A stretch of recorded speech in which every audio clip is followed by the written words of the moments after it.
Welcome to Geeking Out with Shad. Today I'm going to do my first longer drive. I'm not going to say road trip because it's not like a continuous long road trip, but first longer drive up to my property. The issue is that I don't have the level 2 charge plug for my property. So my property has a NEMA 1450 outlet that I can plug a level 2 charger into. But this car doesn't come with the level 2 charger option that the Bolt EUV did. So I ordered one and it's not here yet. So I'm gonna have to hit a public charging station somewhere throughout my weekend up there because it's 129 miles. And this won't make it all the way there and all the way back with the included driving that I'll do while I'm up there. So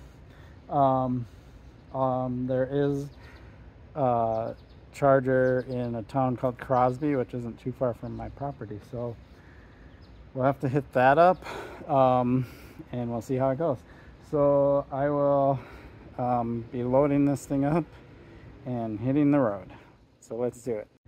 Oh, and before we get started, I wanted to add one more thing. I did order a hitch for this thing. Today I'm gonna just put my bike in the back and it'll be good to see how well it fits and all of that. So I fold the seats down. I do believe I'll have to take off the front wheel, so on and so forth. So I'll be doing that today. The thing is that we'll leave the car with its aerodynamics, which is kind of cool. So it might be beneficial to have the bike in the car and not have it affect range.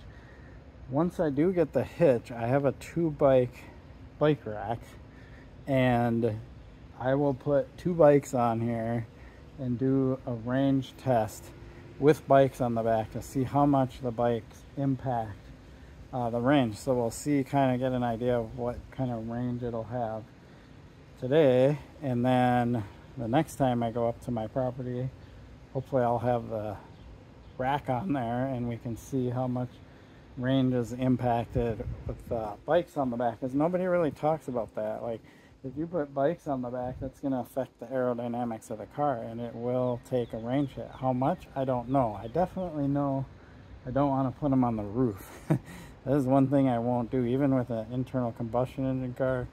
Having bikes on the roof, I've done it, and you have to work the engine a lot harder to fight the wind, especially at higher speeds. And there's even times when it was challenging to even keep my speed maintained if I was going into a headwind or something. A smaller four-cylinder car, obviously, if you have a bigger engine, that wouldn't be an issue. But yeah, so that is my plan. So I am able to fit my bike in with room to spare. So on my Bolt, the tire would be up against the seat and put tire marks on the seat, and my handlebar would barely fit, so this had to be angled up and stuff. But this sits completely flat, and then I have my wheel here. Remember to put my through axle in there, because you never want to forget your through axle. You'll never be able to put your wheel back on your bike. And we'll see how I want to do that. So there. Oh, that noise might drive me nuts, but I'll get some marks on the plastic, but I can just clean that off really easily. So this is good. And then I have these older car mats just to protect it a little bit. So yeah, pretty stoked on that. But I will get a hitch on here at some point, and then I won't have to do this.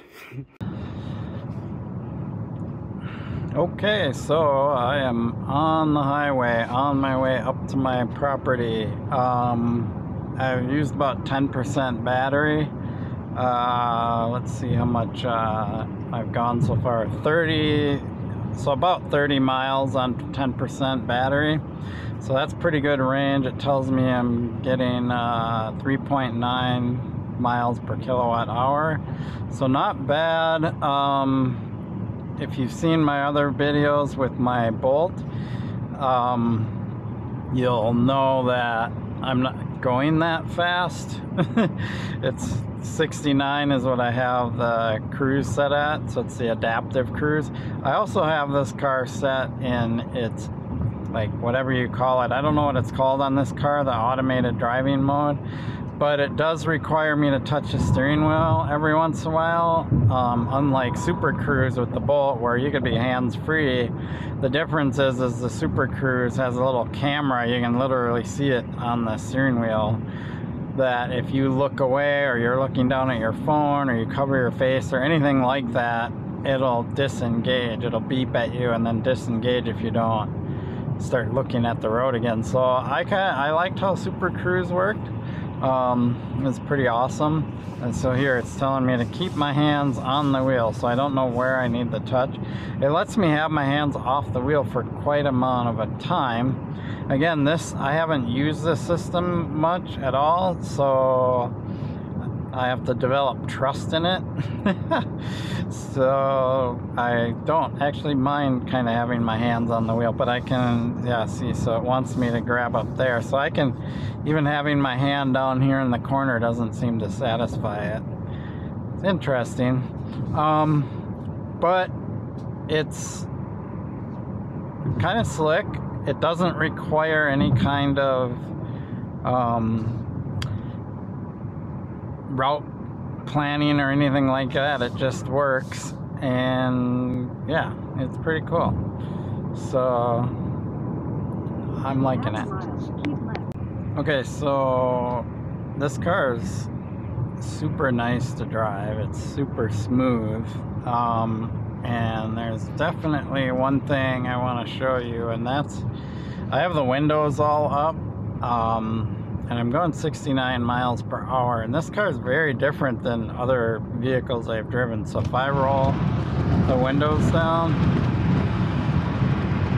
it definitely makes a lot more noise, as you can hear, but I noticed that, we'll roll those back up. I noticed that it's not blowing like ridiculous amount of wind through the car.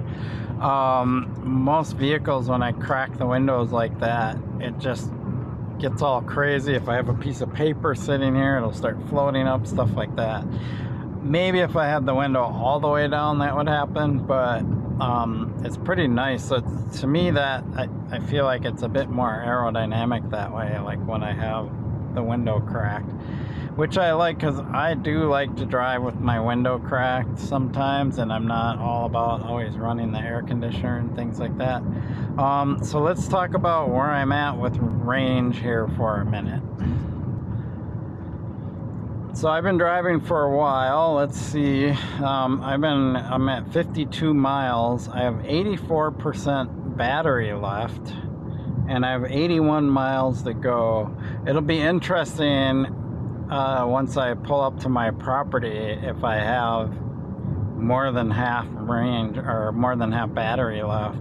I will be surprised if I do, but right now, if I kind of do the math, it's certainly looking like that's going to be the case, but I don't know, we will see. I do like it that this car actually tells me the actual percentage of battery left, unlike the Bolt where it just did it in these, it had bars, but if you count the bars, it's approximately 5% battery per bar. This one actually just flat out says 84% battery, which is nice. And I'm actually at 3.9 miles per kilowatt hour. For highway driving, I feel like that's pretty good efficiency. So far I'm impressed, but we'll see where I'm at once I pull up to my property. Okay, so we are about halfway. So Google says 67 miles, that says 66.3, and I have 79% battery left. So if this continues, oh, and also speaking of that, I actually turned the air on because it was getting a bit too stuffy in here. So I turned the air on 74 degrees, and so it feels a little nicer in here, and I'm still getting these good numbers. We'll see if the air impacts it, but I should be at 75 or below % battery remaining by now if this was going to get similar range to the Bolt EV and the Volkswagen ID4, which is interesting because the Volkswagen ID4 is the same size battery as this car, but I don't think it's as efficient, so it's very interesting. So yeah, I feel like I would be able to drive all the way to my property and then all the way back home without charging at all. I don't like that idea because I don't want to run that close to empty, but it's doable, which is pretty cool. And this is the faster part of the drive. It actually slows down a bit up here once I get to the lake. So yeah, I'm pretty impressed so far with the efficiency of this thing.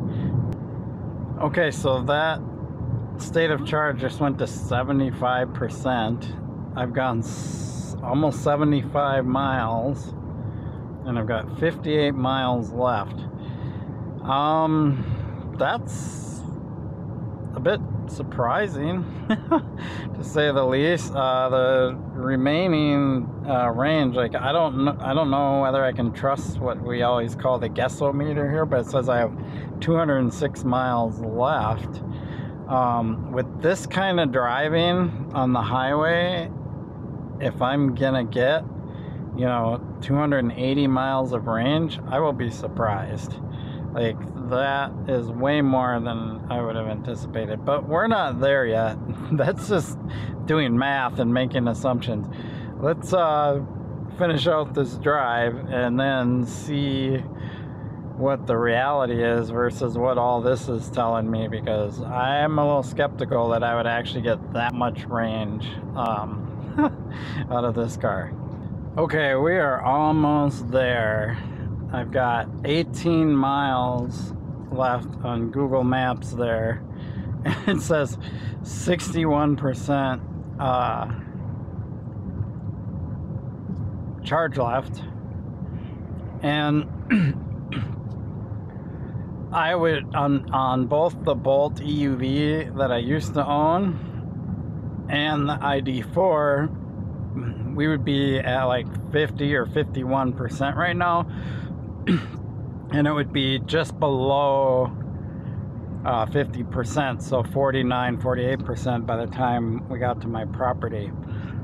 This is clearly gonna be well over 50%, so if I had to like turn around and go straight back home, I could easily do it without any worries. So that also means that I don't even need to charge anywhere. I was going to go to a public charger and kind of top this thing off or whatever.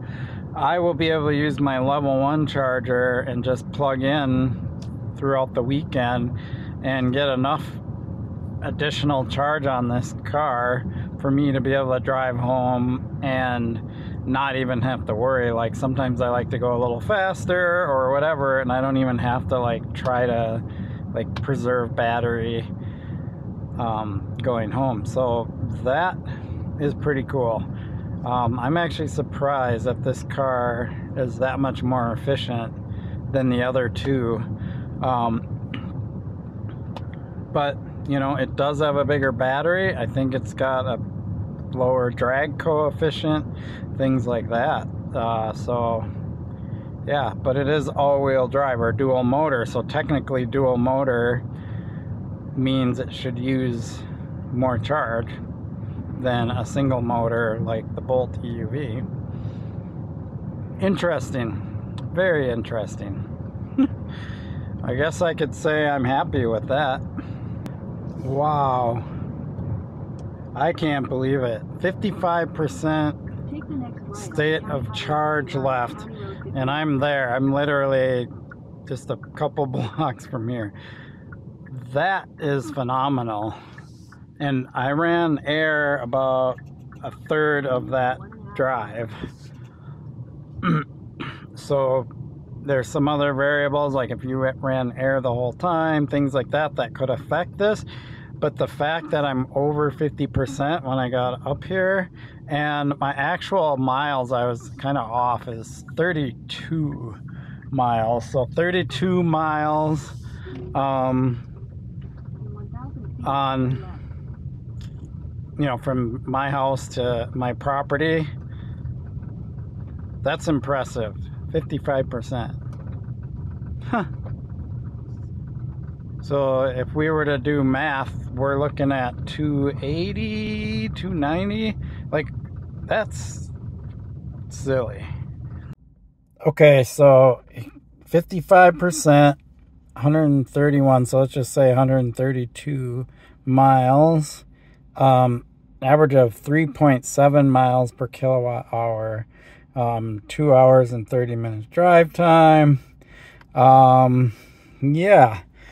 And yep, just pretty cool. Says 150 miles of range left. So that is me pulled into my lot here at my property, and I am actually quite surprised that it did that well. Okay, so here we are. Talked about the numbers.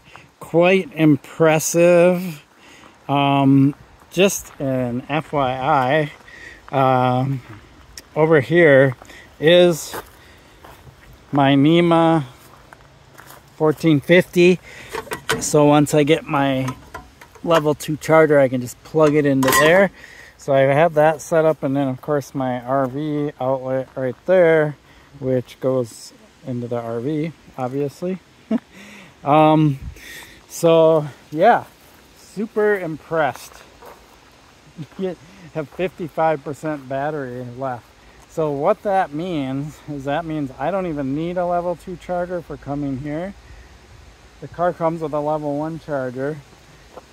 All I have to do is plug it into one of my 110s, and you know, overnight, I'm gonna be here for the weekend.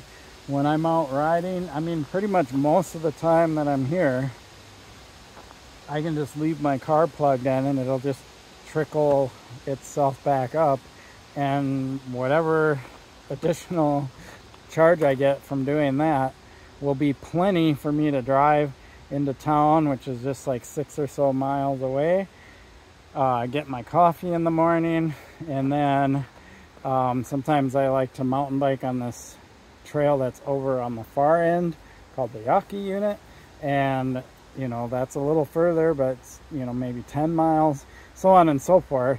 So those little trips back and forth do add up, right? And I'll be doing probably 3 or 4 of them throughout the weekend. So we'll see how well just plugging in with the regular 110 level 1 charging does over the weekend. I think it'll work out great. So there you have it. That is my first longer trip with the Ioniq 5, and I am quite impressed with what I just witnessed. I appreciate your support for my channel. Please like and subscribe.